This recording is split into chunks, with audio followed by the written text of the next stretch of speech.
A light on here too. There we go. All right, so there's Ricky over there. But Kevin Rick, yep. Guys, so we're looking at a 4-ton, 100,000 BTU furnace. That is going to be propane. You have the existing line coming right up here at the top right. Everything's been modernized on this guy, and we do have a 2-inch PVC going, a 3-inch ABS coming up and out, and just exiting the house right there for that exhaust line. We also have a 25 by 16 at the very bottom, cold air return drop, and I believe, yeah, this is all duct board, so you got about another loss of 2 inches of space, so it's more about a 23 by 14. And then it goes all the way out here to a 40-inch section where it's got a transition built into it.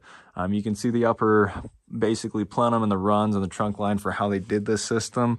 We are looking to add air conditioning to this guy, and we will be basically flipping it over on its side, doing a horizontal unit, hooking up the cold air return and having everything lifted, and basically make sure it's got a slight tilt in it too, so we don't have any condensation issues on the system. It has to make sure that's not running off, especially on the Goodman units. But with that, we'll just go ahead and have the unit basically right here, segue a coil right on top, and then we'll basically run the new plenum up into this existing duct board, which I believe is probably a 12. Oh no, it's a 9 1/4. 20. Let's just go all the way back. Flip it. Yeah, trying to. You're holding it the other way. It's all right though.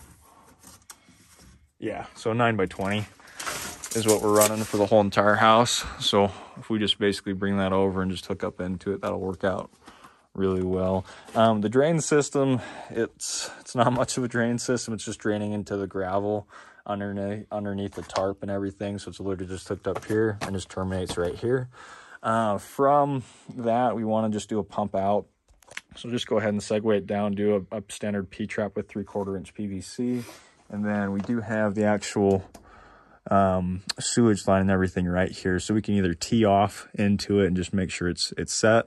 But we do want to be careful and just worry about any drainage systems on this guy, just to make sure that there's no existing backups going into the system.